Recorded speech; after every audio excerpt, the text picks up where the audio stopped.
Update memburu pelaku pembunuh ibu dan anak di Subang. Pengacara Yosef mendadak temui Kepala Desa Jalan Caga Indra Jainal. Ada apa? Namun sebelum lanjut, mohon untuk menyimak video ini sampai habis agar kalian tidak gagal paham dalam mencerna sebuah berita. Dan jangan lupa untuk like, komen, subscribe, serta aktifkan tombol notifikasi agar Anda tidak ketinggalan info terupdate dari kasus ini. Jika sudah, yuk kita simak kembali videonya. Kasus pembunuhan ibu dan anak di Subang, Jawa Barat memasuki babak baru. Diketahui sudah 2 bulan lebih sejak jasad ibu dan anak di Subang ditemukan, sampai saat ini pelakunya belum juga terungkap. Namun pihak kepolisian terus berupaya keras mencari bukti-bukti untuk memecahkan misteri kasus tersebut.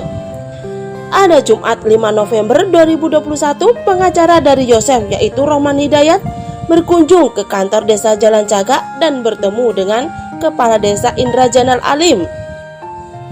Mereka kemudian melakukan diskusi soal Danu ada di TKP rumah pembunuh Tuti Suhartini dan Amelia Mustika Ratu untuk tanggal 19 Agustus 2021. Rohman Hidayat mengatakan lebih tertarik terhadap keterangan penasehat hukum Danu yang menyampaikan pada rilisnya ketika Danu di BAP alias ditanyai oleh polisi.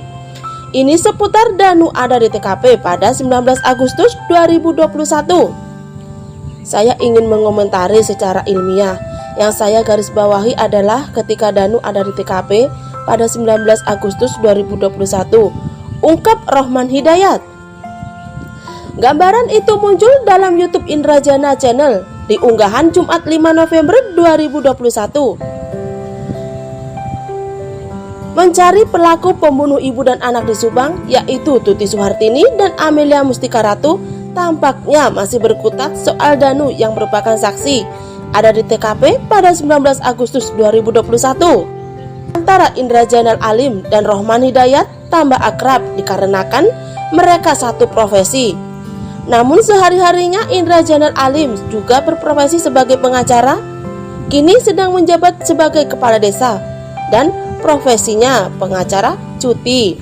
Disebut Rohman Hidayat sejak 23 Agustus 2021 sejak ia menjalankan menjadi kuasa hukum Yosef.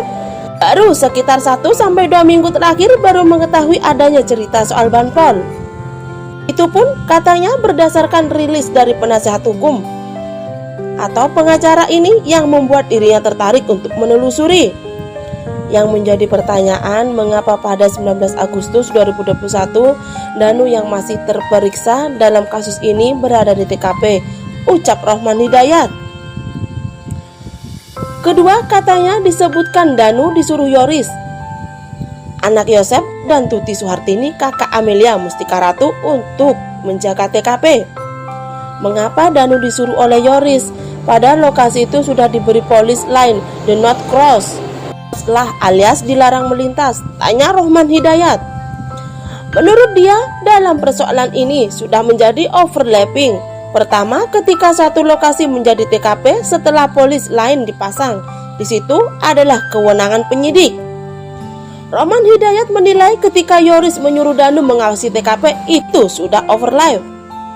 Harusnya ketika sudah diketahui TKP, jangankan pihak Danu yang bukan siapa-siapa terhadap objek TKP, Pak Yosef sendiri klien saya yang juga pemilik tanah dan rumah itu tidak boleh masuk ke TKP, ungkap Rohman Hidayat.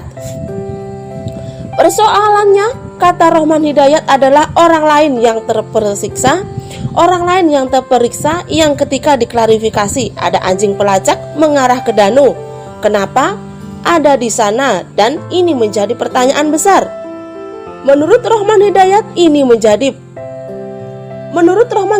ini menjadi jelas pelanggaran hukum pasal 221 KUHP, bukan delik aduan tapi delik murni. Hal itu dinyatakan Indra Jainal Alim. Hal itu diiyakan oleh Indra Jainal Alim. Namun ketika Danu menemukan sejumlah barang ketika membersihkan bak mandi seperti gunting, kaca, cutter, dan lain-lain di TKP, sebenarnya itu bisa menjadi petunjuk bagi polisi. Bisa saja perkara ini menjadi berlarut-larut karena ada orang di luar penyidik datang ke TKP. Saya berharap polisi jangan mengambil keputusan yang gampang. Saya berharap polisi jangan mengambil keputusan yang mengambang.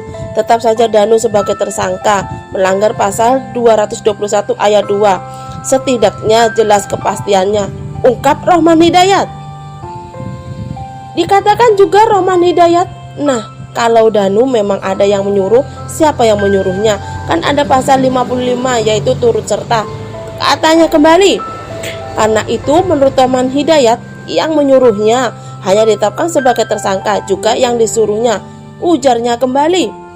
Mengapa keterangan Rohman Hidayat kemudian Indra Jainal Alim mengatakan sebelumnya ada oknum Banpol itu, Danu tidak masuk ke TKP, tapi ia ada di luar, memperhatikan terlepas itu mau apa dan maksudnya apa. Kita perkirakan, kita berpikir positif, ujar Indra Jainal Alim. Kata Indra Jainal Alim, kemudian Danu dipanggil oleh Banpol itu untuk dimintai bantuan untuk membersihkan bak mandi. Gimana tanggapan kalian? Cantum di kolom komentar, dan terima kasih telah menyimak video ini sampai habis, dan sampai jumpa di pembahasan Subang selanjutnya.